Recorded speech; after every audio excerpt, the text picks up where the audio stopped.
Nothing more shocking than the audio from the debate last night, because you're sitting down to watch this thing and you're thinking, same old debate here, and let's talk about the issues, blah, blah, blah, fall asleep. Well, crazy times were afoot at Belmont University in Nashville, because I guess it's less than a month from the election, and so the candidates were debating in a town hall meeting session, so they weren't behind podiums, they were actually kind of in chairs, and each one would get up and speak when asked a question, and it was people from the audience that were asking questions, and I guess that more informal setting forced people to be more informal, I guess. People lost their minds. And it all started with a question from the audience that started this whole thing.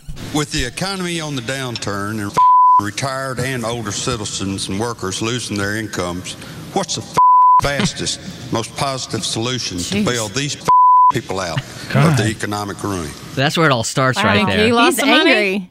I think he lost a few things in the stock market.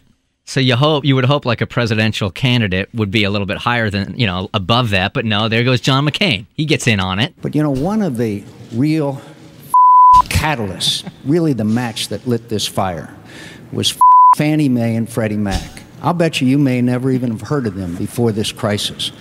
But, they're the ones that with the encouragement of Senator Obama and his cronies and his friends in Washington that went out and made all these risky loans, gave them to people that couldn't never afford to pay back.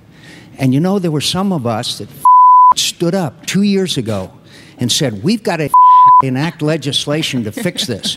We've got to stop this greed and excess. Meanwhile, the Democrats in the Senate and some members of Congress defended what Fannie and Freddie were doing. Senator Obama was the second highest recipient of Fannie Mae and Freddie Mac money in history. You gotta give him a pass. He's just fed up. Because we've heard about how Senator McCain, sometimes can get a little, irritated and, angry, and he finally, I think, spoke what he really felt. Never seen it like that before. He's a veteran. You gotta give him a pass. He's a veteran.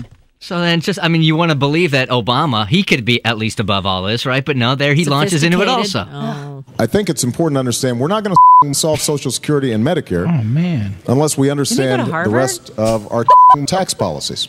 And, Senator McCain, I think, the straight talk lost a wheel on that one. And he wasn't done. You'll hear Senator McCain say, well, he's proposing a whole bunch of new spending, but actually I am cutting more than I'm spending. So that it will be a net spending cut. The key is whether or not we've got priorities that are working for you as opposed to those who've been dictating policy in Washington lately, and that's most lobbyists and special interests. We've got to put an end to that. Did you use that mouth in a courtroom, Mr. Obama? Please. I was watching that last night. He was staring straight at John McCain when he said that. I watched it on ABC. I think Michelle probably encouraged him to go there. Well, she kept looking at him and was like, yeah, keep going. Yeah, they kind of panned to her, too. So. Yeah. I think I actually saw her flip him off. Michelle? I could see her giving him the little She was giving him the eyes, the fist pump, what go, he honey. said. Yeah. What he said. That was the signal, he wasn't cussing, and she was flipping him off, going, okay, now use it. Right. But it was the whole eye contact. Now, what was Mrs. McCain doing? I didn't see her in the whole hair. thing. Okay. And then the moderator, Tom Brokaw, gets into it also. You want to think that he can keep the calm, right? But no. Gentlemen, you may not have noticed, but we have whites around here. They have red and green and yellow, and they are a signal to where we I'm just trying to keep up with John. Okay, here, Tell you what, Tom, wave like that, and I'll look at you. All right, sir. Okay. Completely out of hand the entire night. Man. Is that when McCain shot the bird when he was talking to him? When he did what? He said, wave your hand like this. Is that when he shot the bird to Brokaw? Yeah. I think that's where it all started. Gentlemen, you may not have noticed, but we have whites around here. Well, they weren't following the rules. No, and it was their own rules. And I can understand. It was their own rules. They came up with the rules, and they're not even paying attention to them. I know. Tom Brokaw was like, ugh. Nashville doesn't play. You get up there and you don't do what you're supposed to do. They'll let you know it. Gentlemen, you may not have noticed, but we have whites around here. Did he have a ton of Botox, or was it just me? John Brokaw? Brokaw. I don't know. I was actually here last night, so I didn't. The makeup was caked so thick on him last night. I didn't think it was distracting. I thought he had so much Botox he couldn't have a facial expression if he tried. That's why he had to cuss. He's uncomfortable. I mean, yeah. Hey, Gail, you're on Q100. Hi. Hey. Hi. I guess I'm a little confused. Channel 2, when I was watching it last night, they didn't have any curse words, and all of a sudden I hear all these beepings going on. What station was it on that So you they got- were doing the cursing? Any cable. Like, you can't, obviously, like NBC, ABC, CBS, you know, those free channels, they can't air cursing, but if you watch it on any cable network, and Bert said only, because he had it on in 2 rooms, and it only was his high-def TV. Do you have an HD TV? No, I don't. Yeah, that's why. Oh, there you go. That's why. Okay, because I was totally confused because I don't believe in him saying curse words in the beginning. Right? Either one of them. Sure. I was kind of shocked. That big switch over of digital channels that comes in February, then after that, people will be able to see all that. Yeah. Well, no, because gentlemen, you may not have noticed, but we have whites around here. It was that one question where the guy just started cussing. I think that's what got everybody like sort of teed off. You know what I would like to do? I know. It's time to let go. Yeah. I would like to talk to somebody from, because, you know, if you work for the networks, you got to beep all that stuff out, like cut it so they can't even hear it, you know? Right. Like, what a tough job that is.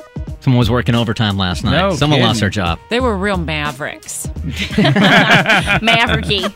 Deanna, you're on Q100. Good morning. Hi, good morning. Good morning. Someone said that John McCain gets a pass because he's a veteran. John McCain doesn't get a pass. Barack Obama doesn't get a pass. Tom Brokaw doesn't get a pass. These men are supposed to be upstanding men who are going to be leaders of our country, and it's just unacceptable that they're on a debate and they have to use vulgar profanity What about in a public setting. It's unacceptable. I mean, I'm sure that some parents allow their children to watch the debate, trying to teach them about the political process, and if they were watching it on cable, they get a load of the F word, and it's just unacceptable. It kind of makes them seem a little ignorant. I mean, the first guy who asked the question was clearly unintelligent. If he thought that this was the appropriate place to bust out the F word. Well, he's from, I mean, if number one, it was in Tennessee. Right. That's so it makes it, I mean, that our first word is the F word. We're yeah. babies. So that makes it a little more standard. But, like, I think, I mean, if you're are you a parent, Deanna? I am not a parent, no. Okay, well, I mean, I think most parents would know not to let your kid watch cable, especially with something. If it's a presidential debate. You would think you're safe. Well, there. right, but don't you feel more? I feel more connected to both of them. To be honest with you, I feel more turned off by both of them. If they would get in public, I mean, I work in the media. I work for a newspaper. I wouldn't go out and talk to people and interview people and bust out the F word. Now let me ask you. Let me ask you a question. What newspaper do you work for? I'd rather not say. Okay, is it a big one? It's a fairly large Metro Atlanta newspaper. It's not the AJC. Okay. So you work for a newspaper. Now, don't you respect, like, if you're in a meeting with, like, an editor or another reporter or something, like, if they're being real with you as opposed to being, like, phony and I'm your boss, like, doesn't it make you feel better to know that you're connecting with them on a one-on-one basis? No, not really. It's a matter of, I think, courtesy to other people, especially to the viewers, the American people who are watching these men and deciding who they want to be the leader of their country. And I just think it's common courtesy. It's not something that is, I mean, it's okay if you're in a club, if you're at home, but when you're on the public stage and you're trying to present yourself as a leader, I just think it's trashy. Now, here's what I agree with you on. I agree, like, with Tom Brokaw, him using those words, not a fan of it. But with Senator McCain and Senator Obama, makes me feel more connected to him. Now, at the end of the debate, when Barack went to shake John McCain's hand and John McCain flipped him off, and even on network TV, they didn't catch that. Oh, my God. That's just ridiculous. These men are being childish, and they're coming off as ignorant. And I don't understand. You say that Tom Brokaw, that's unacceptable for Tom Brokaw, but it makes you feel more connected to the candidates. If that's what you have to be connected to the candidates, then obviously we need more real candidates to begin with. Agree. Who don't have to curse to try to reach the American people. 99 times out of 100, I agree with you. Ignorant people drive me nuts. Gentlemen, you may not have noticed, but we have whites around here. And I will spend. I mean, if I have a chance, like, I'll. Right, we get it. I'll toy with an ignorant person. I think we get it. And I'll bat him around like a cat that's brought a mouse to the stoop.